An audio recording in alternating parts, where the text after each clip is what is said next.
सत्य घटनाओं पर आधारित प्रस्तुत कार्यक्रम के लिए नाट्य रूपांतरण और प्रासंगिक दृश्यों का सहारा लिया गया है। दर्शक ये ध्यान रखें।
बीस नवंबर 1995 गुजरात छोड़कर दिल्ली आ चुके नरेंद्र मोदी भारतीय जनता पार्टी के राष्ट्रीय सचिव बनाए गए।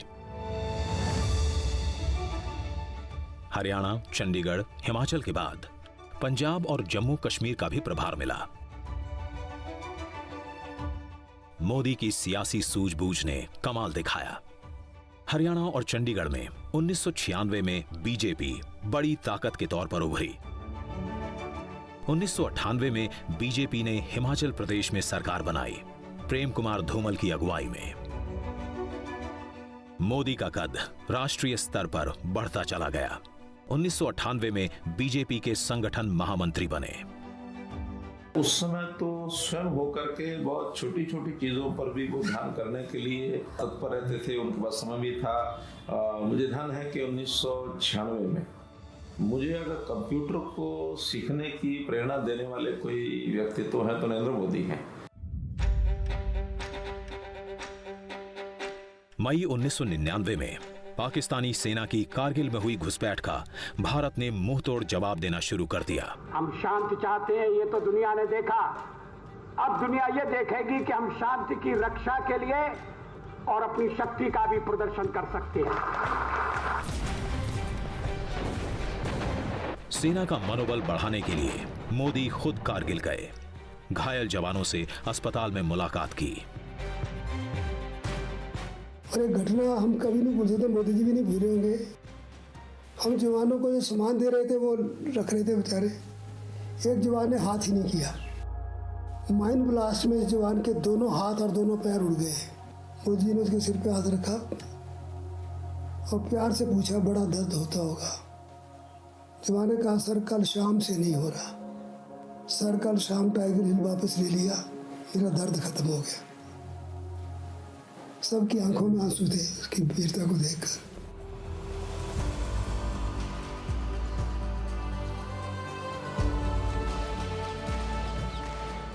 कारगिल से पाकिस्तानी घुसपैठियों को भारतीय सेना ने मार भगाया।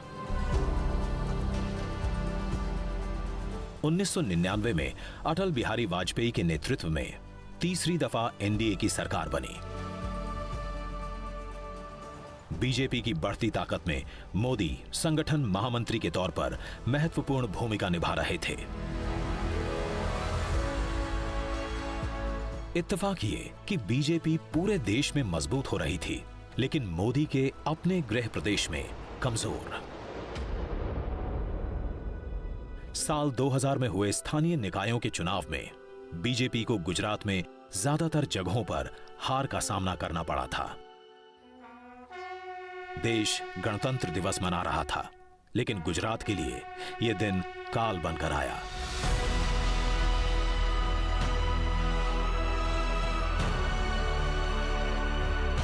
जबरदस्त भूकंप के कारण 10,000 से अधिक लोगों की जान गई। बहुत ध्वस्त हो गया था। अंजार में तो स्कूल पूरी की पूरी और बच्चे भी थे उनमें समाप्त हो गए थे। तो ऐसी खराब हालत थी उन दिनों में कि पता नहीं था कि इसमें क्या करें। कच्छ में जान माल का सबसे अधिक नुकसान हुआ। भुज की पुनर्रचना कैसे होनी चाहिए, उन्होंने कहा था कि अलग जगह पर बड़ी जगह लेकर गांवों की पुनर्रचना करनी चाहिए और शहरों जैसी रचना करनी चाहिए। बड़े रास्ते होने चाहिए, गटर होने चाहिए और विद्यालय होने चाहिए। आज हमें लगता है कि कच्छ में कभी भूकंप हुआ ही नहीं। तो ये जो संस्कृति है, कल्चर है, वो उनके दिमाग में है। आपत्ति को अवसर में बदलना, ये दो जीवन सूत्र नरेंद्र मोदी के पूरी राजनीतिक और सामाजिक जीवनी में है। भूकंप के इस कालखंड में राहत और बचाव कार्यों में राज्य सरकार की शिथिलता को लेकर गुजरात के मुख्यमंत्री केशुभाई पटेल पर गंभीर सवाल उठे। सितंबर महीने में साबरकांठा की लोकसभा सीट और साबरमती की विधानसभा सीट पर उपचुनाव हुए। दोनों जगह पार्टी की हार हुई। पार्टी के अंदर चिंतन का सिलसिला शुरू हुआ।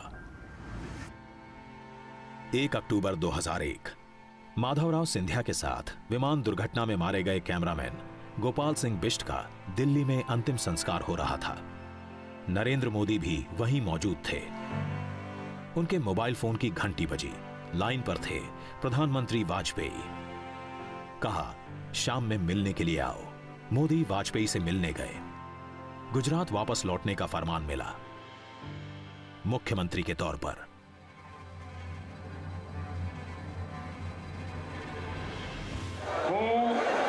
નરેન્દ્ર દામોદરદાસ મોદી ઈશ્વરના નામે સોગંદ લઉં છું કે કાયદાથી સ્થાપિત ભારતના સંવિધાન પ્રત્યે હું સાચી શ્રદ્ધા અને નિષ્ઠા ધરાવીશ। હું ભારતના સાર્વભૌમત્વનું અને અખંડતાનું સમર્થન કરીશ અને હું ગુજરાત રાજ્યના મુખ્યમંત્રી તરીકેના મારા કર્તવ્યો શ્રદ્ધાપૂર્વક અને અંતઃકરણપૂર્વક બજાવીશ।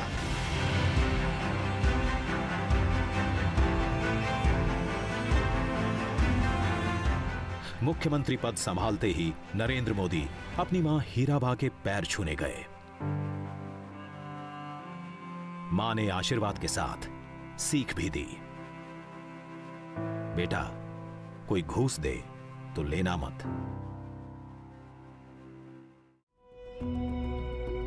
गुजरात का सीएम बने हुए मोदी को 4 महीने हो गए थे। संवैधानिक प्रक्रिया के तहत सीएम की कुर्सी संभालने के 6 महीने के अंदर मोदी को सदन का सदस्य बनना था। 1.5 दशक से पार्टी और साथियों को अलग अलग चुनावों में जीत दिलाते आए मोदी को खुद के लिए पहली बार चुनाव लड़ना था। मैंने पार्टी के लिए, पार्टी की जरूरियात के लिए सीट खाली कर दी और उसी पर नरेंद्र भाई जीत कर आए। 27 फरवरी 2002 गोधरा रेलवे स्टेशन से ठीक आगे साबरमती एक्सप्रेस के S6 डिब्बे में साजिश के तहत दंगाइयों की भीड़ ने आग लगाई।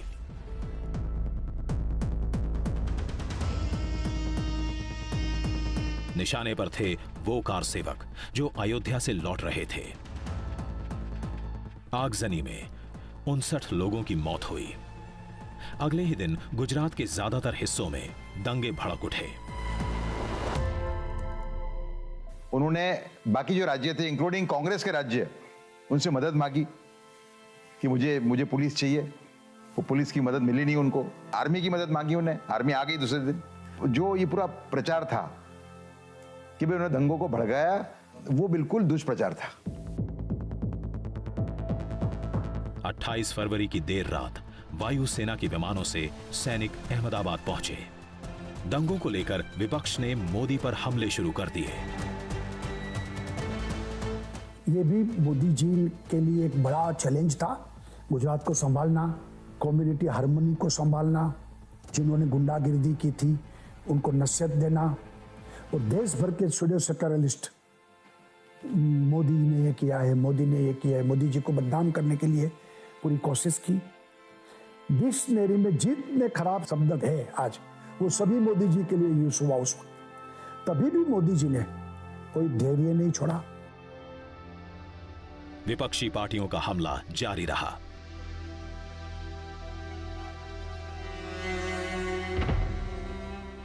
मोदी ने जनता की अदालत में जाने का फैसला किया।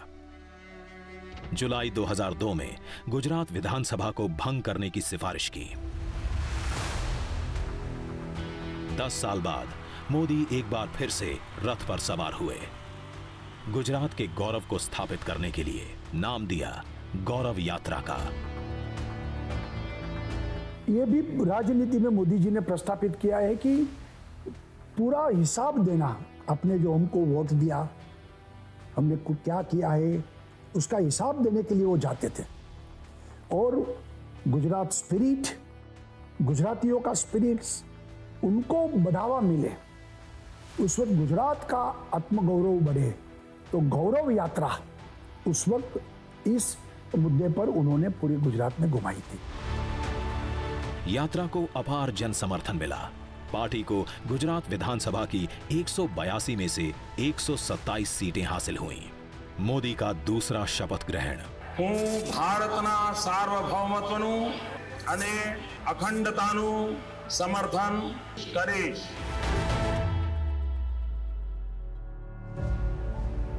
अट्ठाईस सितंबर 2003 अहमदाबाद का Tagore hall vibrant Gujarat global investor summit का साक्षी बना। Here was a concerted attempt. Gujarat में निवेश आकर्षित करने के लिए एक ठोस प्रयास किया गया था। आप निवेश के बिना विकास नहीं कर सकते हैं। और वाइब्रेंट गुजरात ने कई वर्षों तक उस एक घटना के रूप में सेवा की जिसने सभी को इस तथ्य पर केंद्रित किया कि हमें गुजरात में निवेश प्राप्त करने की आवश्यकता है। देश विदेश के बड़े उद्योगपति शामिल हुए। बड़े पैमाने पर निवेश के प्रस्ताव आए। मोदी के शासन की जमकर तारीफ हुई। 2003 से शुरू हुआ ये सिलसिला हर 2 साल पर vibrant Gujarat global investor summit के तौर पर जारी रहा। पहले से ज्यादा भव्य, ज्यादा नामचीन उद्योगपतियों, देशों और कंपनियों के प्रतिनिधित्व के साथ। In course of time, I think the Chief Minister will find that he will not have to attract people to Gujarat. The question will be, you're stupid if you're not here. देशी विदेशी निवेश गुजरात में लगातार बढ़ता रहा। इस बीच मोदी एक और मिशन पर लगे। गुजरात के चौतरफा विकास की कोशिश, नागरिकों का जीवन स्तर बेहतर करने की कोशिश। यही कोशिश गुजरात मॉडल के तौर पर जानी गई।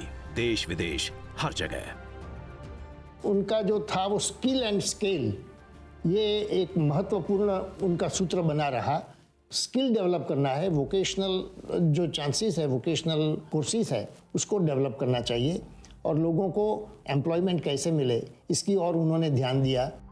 शाला प्रवेशोत्सव, पहले शौचालय फिर देवालय, सभी घरों में 24 घंटे बिजली देने वाली ज्योतिग्राम योजना।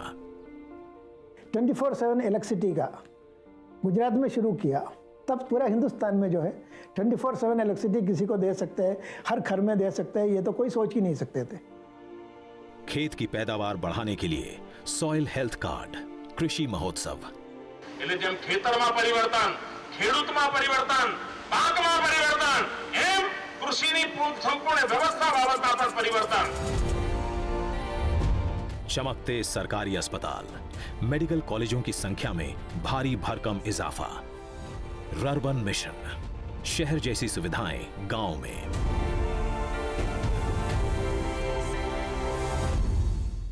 तो नरेंद्र भाई कीधु, नरेंद्र भाई ने कहा देश को दिशा दिखानी है, गुजरात को ही दिखानी पड़ेगी। भले ही महंगा, लेकिन हमें सूर्य किरणों से बिजली उत्पन्न करनी पड़ेगी। और हमारी कच्छ की धरती इतनी विशाल है कि पूरे देश को हम यहाँ से बिजली देंगे। एशिया का सबसे बड़ा सोलर पार्क, दुनिया का सबसे लंबा कैनाल नेटवर्क, देश का पहला river front. When the project got done and finished, जब परियोजना पूरी हुई और समाप्त हो गई तो अचानक 11,000 झुग्गी झोपड़ी में रहने वालों को अपने घर मिल गए। और नदी के दोनों किनारों पर 2 वर्ग किलोमीटर की जगह का सही इस्तेमाल किया गया। इसने दिखाया कि कैसे हमारी जटिल समस्याओं से निपटा जा सकता है, जिससे आम लोग इसे सार्थक और उपयोगी पाते हैं। विश्व की सबसे ऊंची प्रतिमा स्टैच्यू ऑफ यूनिटी, लाखों चेक डैम बनवाकर भूगर्भ जल स्तर को ऊंचा उठाना, सौराष्ट्र और कच्छ के सूखे इलाकों में नर्मदा का पानी पहुंचाना। અને તે ખેડૂત આટલી મહેનત કરતો હોય, આપણો પરિવર્તનશીલ હોય, પ્રગતિશીલ હોય, અને એના માટે જ્યારે નર્મદાનું પાણી આવે ને તો મારો આનંદ અનેરો વધી જાય છે, અને ઘણો વધી જાય। पुलिस बेड़े का आधुनिकीकरण, पंचायतों तक इंटरनेट का जाल, जन शिकायतों के निवारण के लिए स्वागत ऑनलाइन का हैंडल, इन सब से मिलकर बना मोदी का गुजरात मॉडल। विकास की एक नई दिशा आ तो हजू शुरुआत है, मंजिल घड़ी लांबी है। वोट बैंक की जगह विकास की राजनीति पर आगे बढ़ चुके थे नरेंद्र मोदी, लेकिन जल्दी ही उनकी राह में कुछ और बड़ी अड़चनें आने वाली थी।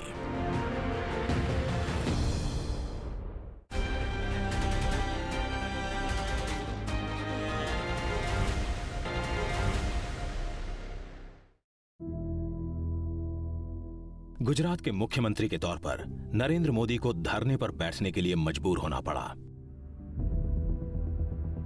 मुख्यमंत्री ने अपने स्टेट के लिए उपवास किया हो, अभी तक एक ही दाखिला है, वो नरेंद्र भाई मोदी का है। केंद्र सरकार थी कांग्रेस की, बांध की ऊंचाई बढ़ाने के लिए यहां पर पास किया, पूरा गुजरात जाग गया। वजह थी मनमोहन सिंह की अगुवाई वाली यूपीए सरकार की तरफ से लगाई गई अड़चन, जिसके कारण सरदार सरोवर बांध की ऊंचाई नहीं बढ़ाई जा सकती थी। અને નર્મદાનું 110 મીટરનું ક્લિયરન્સ મળે તો હું ગુજરાતની ધરતીને વચન આપવા માંગુ છું, જે દિવસે બાંધકામ શરૂ થાય એના 150મા દિવસે ગુજરાતમાં વીજળીનો પણ ધોધ વહેતો થઈ જાય, આજથી અમે તૈયારી કરી।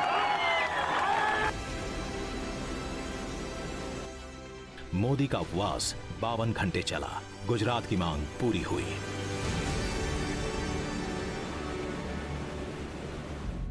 सबका साथ सबका विकास का नारा लेकर आगे बढ़ रहे थे नरेंद्र मोदी। इसी दौरान 2007 का विधानसभा चुनाव आया। विपक्ष एक बार फिर से हमलावर। गुजरात की सरकार चलाने वाले झूठे, बेईमानी, डर और मौत के सौदागर हैं। लेकिन जनता का भरोसा मोदी पर। –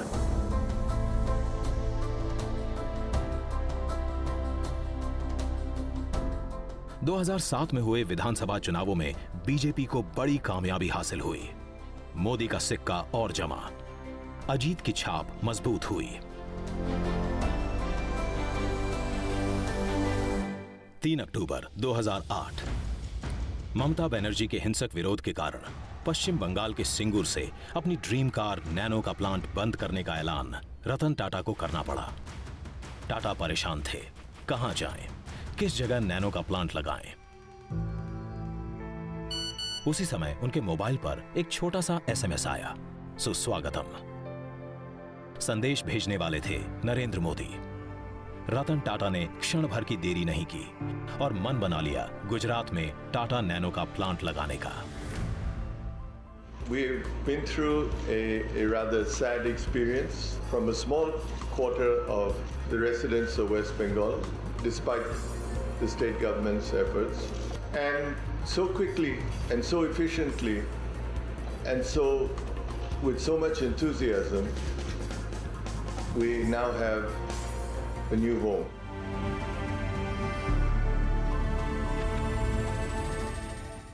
सितंबर 2011 मोदी अपना 61वां जन्मदिन मना रहे थे, लेकिन अनूठे ढंग से।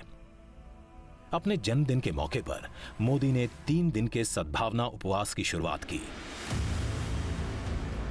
उद्देश्य था गुजरात में शांति और सद्भाव को मजबूत करना। अहमदाबाद के बाद मोदी गुजरात के हर जिले में गए। समाज के सभी वर्गों में आपसी विश्वास बढ़ा। मोदी पर देश दुनिया का भी भरोसा बढ़ने लगा।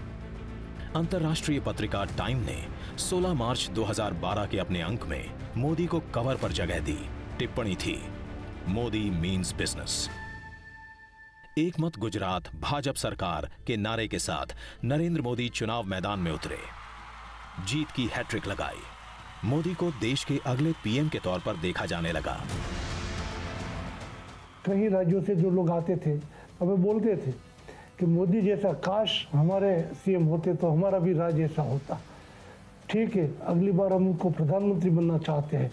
गुजरात के मुख्यमंत्री के रूप में उसी दिनों में देश के कार्यकर्ता उनको प्रधानमंत्री के रूप में देखना चाहते थे।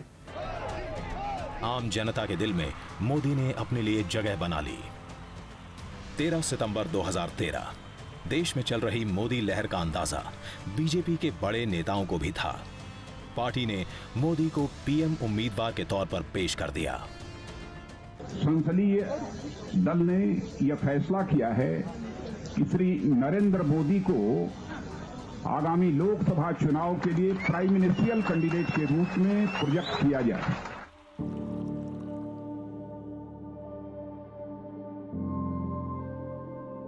जो कभी चाय लेकर ट्रेन के पीछे भागता था, उसके पीछे अब जन सैलाब था।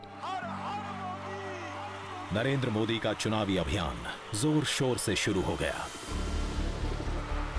कहीं चाय पर चर्चा, कहीं रोड शो, कहीं पर जनसभा, तो कभी 3D रैली, अलग अलग भाषा, वेशभूषा।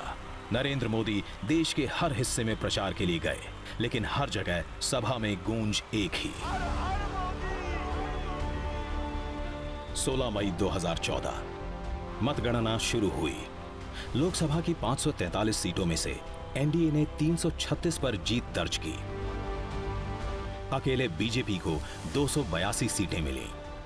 पहली बार ऐसा हुआ जब बीजेपी खुद अपने बूते पर सरकार बनाने की हालत में थी।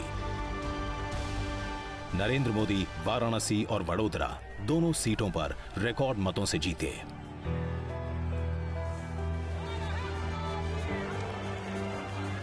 बीस मई 2014 संसद भवन पहुंचे मोदी अचानक इसके मुख्य द्वार पर लेट गए।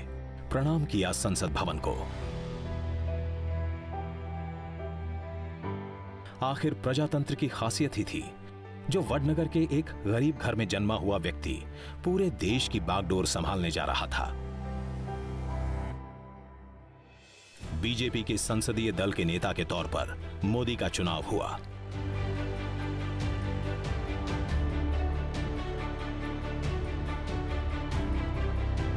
मोदी ने 21 मई को गुजरात के मुख्यमंत्री पद से इस्तीफा दिया। 22 मई को आनंदीबेन पटेल राज्य की नई सीएम बनी।